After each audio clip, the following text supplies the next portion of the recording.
We now have an extremely dangerous situation here in Washington, D.C. And the way I would sum this up is that Obama is losing control of the government, or better yet, the outright insane war party is gaining control, seizing control over the government in a kind of a coup, a putsch, a policy putsch.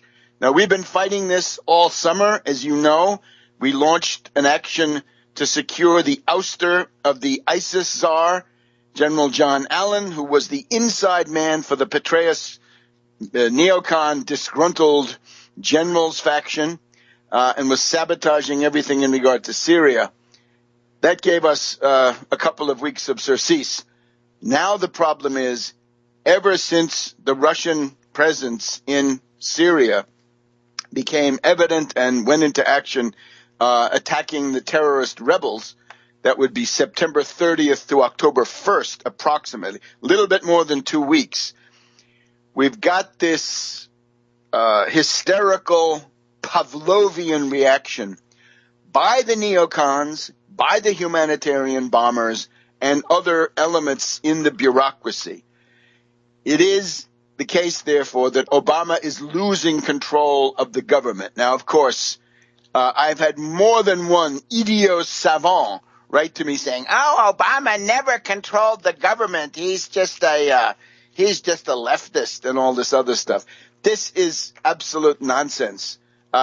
We're not talking about control of everything. We're not talking about, a command economy approach to the federal institutions. It's just, can you have some influence on the strategic decisions? And above all, do you still have a veto against possible war?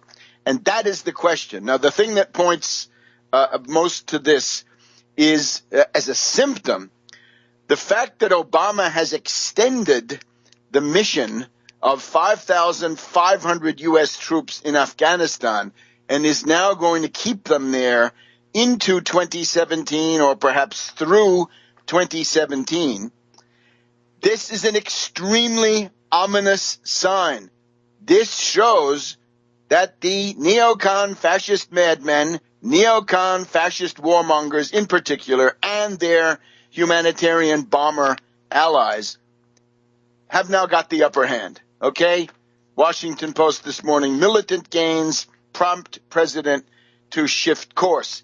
If you listened to the National Public Radio International Hour and Domestic Hour this morning, the Diane Rehm show, you will have heard not just David Ignatius, Washington Post speaking tube for the intelligence community, but also others saying Obama didn't want to do this. This was painful for him. It was humiliating. He doesn't like this idea. And Obama, therefore, forced to go out there and say, Afghan forces are still not as strong as they need to be. And therefore, while the Taliban have made gains, they can still launch deadly attacks in cities, including Kabul. This is Ashton Carter. This is the Petraeus clique. Ashton Carter, there, the cat who ate the canary, he triumphs. He got his way. He's a warmonger. So this is the Afghan side of it. It is extremely ominous. It's ominous. It's bad in itself, and it's a very bad sign for the dynamics of the way things are going. Obama could have said, let the Chinese defend their own investments, right? Let an international peacekeeping force be put in there, or some other thing, right? There would have been ways, but no, not with Ashton Carter. And then we have the case of Kerry. This is equally or more disturbing when we get right down to it. We have this character also on National Public Radio, National Pentagon Radio, I guess. Steve Inskeep, Inskeep. And I retweeted this. You can see it on the Webster G. Tarpley Twitter parade. So Steve Inskeep writes that when Kerry was asked a question at, I think it's the University of Indiana. Anyway, it's some educational institution. The question was, do you believe, Mr. Secretary Skull and Bones Kerry, do you believe that the United States should send ground forces into Syria at this time? And here's the answer in quotes from the Steve Inskeep of National Public Radio. Quote, will we need to put enablers on the ground? Question mark. I think so. I think so. Period. The president hasn't made the decision yet. Fire him. He's out of here. Fire him. Get him out. This is not what pertains to him. That decision the president must keep in his own hands and not delegate it to meddlers and careerists and male models, whatever, this character, right? The old face man from Yale and Skull and Bones. And I'm repeating it now. This is shocking. Quote, will we need to put enablers on the ground? Question mark. I think so. The president hasn't made the decision yet. So that's the version from Steve Inskeep. Now, in the Diane Rehm show this morning, National Pentagon Radio, we had the following version of the same thing, which came from this David Ignatius. His version was that Kerry had been asked more or less the same thing. Do we need to send troops? Does the United States, should the United States send troops, ground troops, to Syria? And Kerry's answer, according to Ignatius, was not yet. Not yet. So we are on the slippery slope. Now, this stuff about enablers. An enabler, is that the new term for ground troops? Is that the new term for a brigade, a battalion, a battalion of enablers, a division of enablers?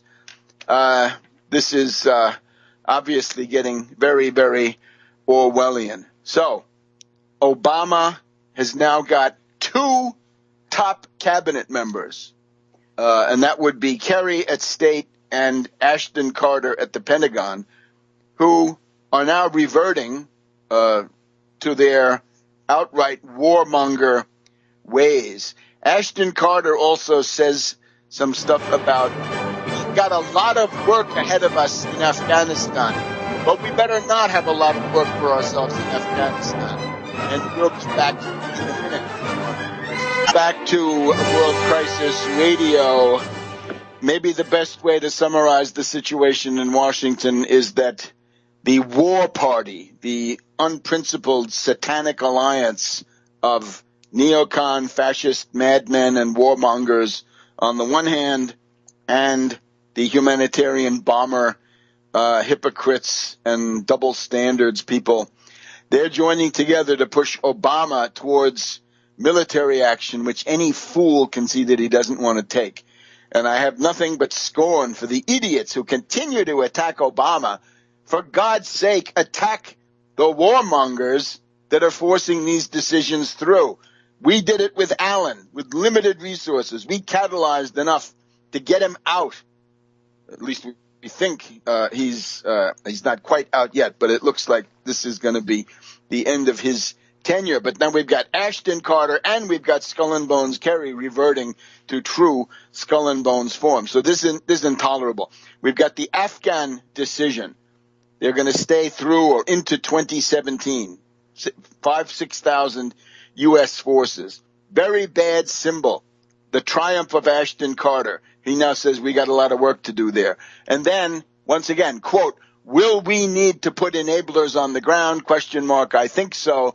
The president hasn't made that decision yet. And that is by Inskeep.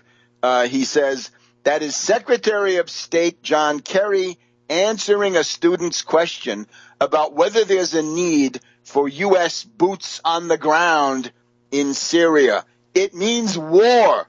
And this is relegated to a side remark on one program. This is absolute insanity, right? This is the world gone mad. Now, the other one is the Turkish government says they shot down an aircraft today along their southern border with Syria.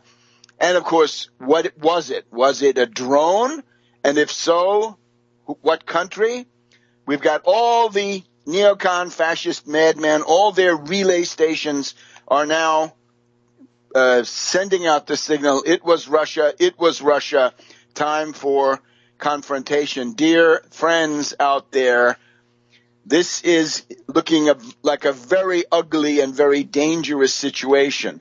Problem is, we don't have any serious mass organizations who would be able to speak against this. It's now left into the hands of you, the people who have the most to lose. Look at your wife, look at your children, look at your home, look at yourself in the mirror, think about the future, think of the country. You got to do something about this. A certain amount of time spent on social media this weekend might be one of the best investments you've ever made, and it might be a good idea to do that. It might be a very useful kind of, I wouldn't even say insurance policy, but some contribution to your own future welfare. They're all saying with David Ignatius, Obama was pained. He didn't want to do it. So therefore, it's going to be a longer stay. Another thing from Ignatius, which I thought is interesting, he's got an article in the Washington Post, so far only on the website. I guess it'll be in the printed paper tomorrow. That is the 17th of October. Sorry.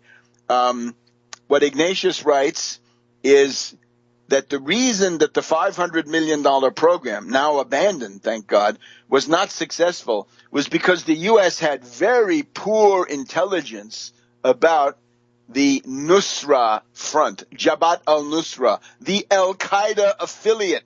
I wonder what these 9/11 families are thinking, saying, doing. Wouldn't they like to have a demonstration that this is pure insanity based on what they've been told? Anyway, here's the point from Ignatius. The United States had poor intelligence about Jabhat al-Nusra, the al-Qaeda affiliate that is a dominant force in the north. The moderate rebels walked into a trap in late July because they didn't expect to be attacked by Nusra fighters. That should have been anticipated. So look, these are the people who wanted to have a war over the Ghouta chemical weapons fake provocation. Plenty of voices, including David Ignatius, right? Bomb Assad, based on lousy intelligence. And now they have the gall to come forward with this. Why are you still writing a column? Why don't you resign if that's the best you can do?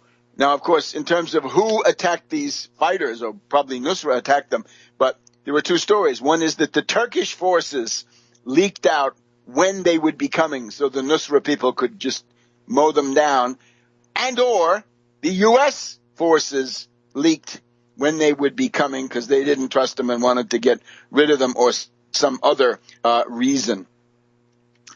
So as a result of this week's decisions, the United States will keep garrisons in Bagram, in Kandahar, in Jalalabad. This is now open-ended. And isn't it wonderful to have the U.S. military protecting the investments of those Chinese investors? Isn't it time to think about national interest rather than this mythology that Al-Qaeda is somehow located in Afghanistan? I think even the think tanks here in Washington would agree that that is not true. Now, on the other hand, we've had 16, 17 days of Russian military operations against the terrorist rebels. I hate to quote a sleazy fellow like Congressman Ed Royce of California, but he does have some point when I'm going to have to alter his quote a little bit because his is too extreme, that the Russians have accomplished more in 2 weeks than the United States did in a year of bombing. And he thinks that should be blamed on Obama. Fine. But look who actually did it.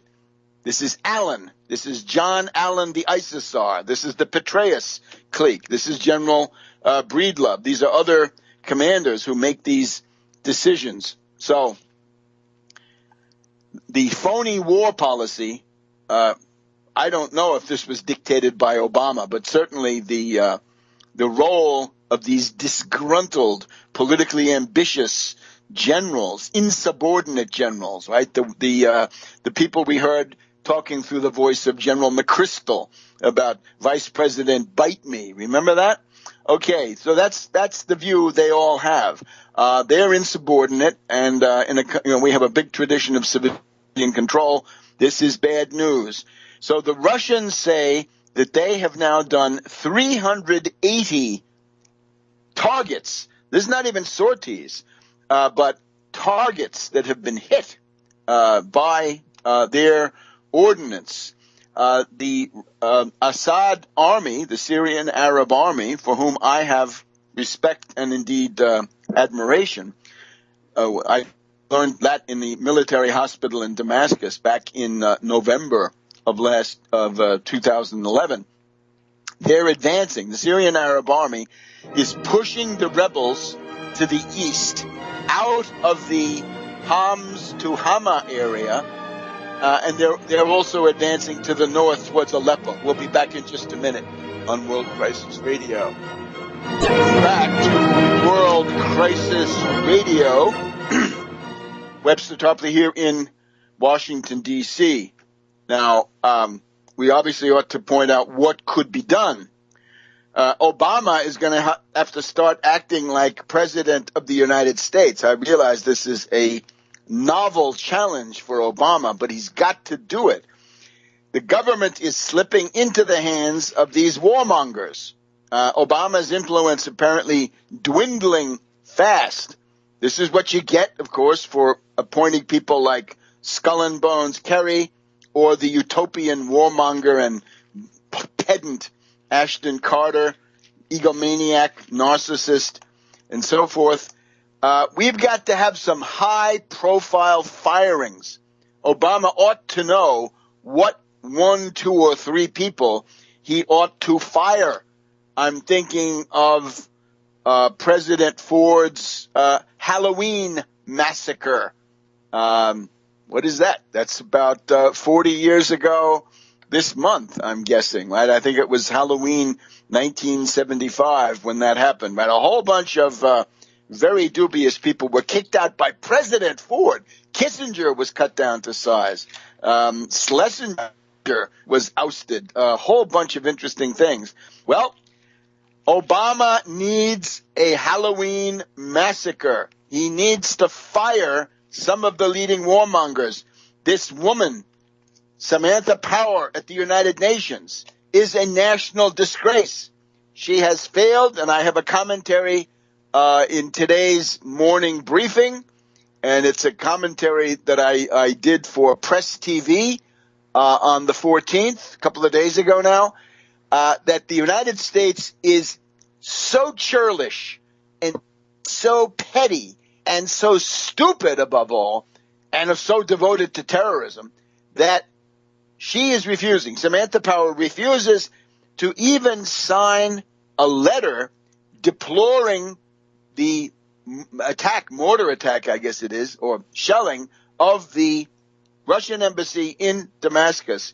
She won't deplore that because she objects to the idea that it was a terrorist attack, and because she knows that the people who shot off those shells or mortar rounds, those people are U.S. backed, right? That's the CIA program.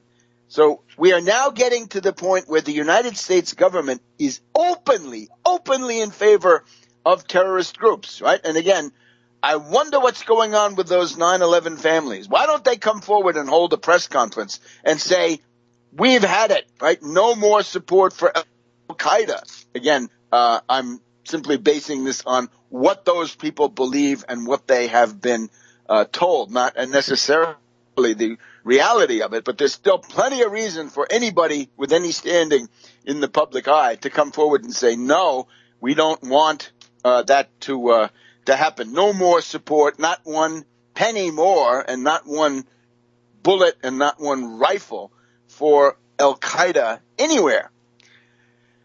So now, the other thing is, and this is the theme of this conference in Rome that we're going to get to. Let me just jump ahead to that.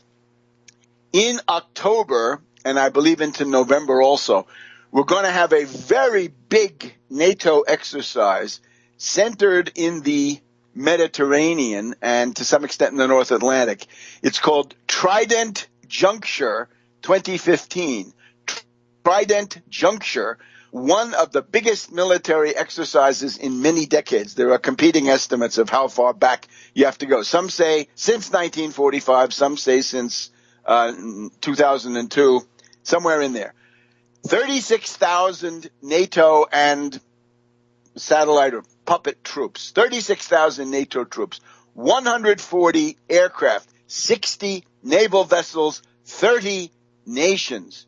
And it's designed to show the transformation of NATO as a response to the hybrid warfare, so-called, the hybrid warfare deployed by Russia and Putin in the Ukraine. So they say we have to get ready for that. Under French Air Force General Denis Mercier, Supreme Allied Commander for Transformation, so SAC-T, this is in a press conference roundtable that he held. Now look, this drill has to be called off. All the people out there who have learned the lessons of the drills, right? We know that when the drill goes live, when the drill is taken live, that's when the false flag occurs. That's when the Gulf of Tonkin occurs. I'm thinking about Hilex 75. That was denounced in the German press as a backdoor to a confrontation with the Soviet Union. And then even better documented, Able Archer 83, which was a similar drill, similar to Hilex, an escalation towards nuclear war with the Soviets. The Soviets saw it. They were so impressed by the realism, they thought it was the real thing because that's how these things are done. And therefore, they went to their top level of readiness, right, red alert, and so forth, and is now going to keep them there into 2017 or perhaps through 2017. This is an extremely ominous sign.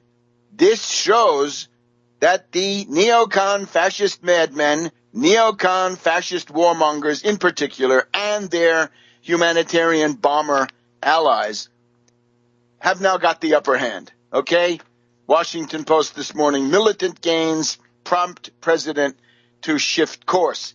If you listened, we now have an extremely dangerous situation here in Washington, D.C., and the way I would sum this up is that Obama is losing control of the government, or better yet, the outright insane war party is gaining control, seizing control over the government in a kind of a coup, a putsch, a policy putsch. Now, we've been fighting this all summer, as you know. We launched an action to secure the ouster of the ISIS czar, General John Allen, who was the inside man for the Petraeus neocon disgruntled generals faction and was sabotaging everything in regard to Syria. That gave us a couple of weeks of surcease.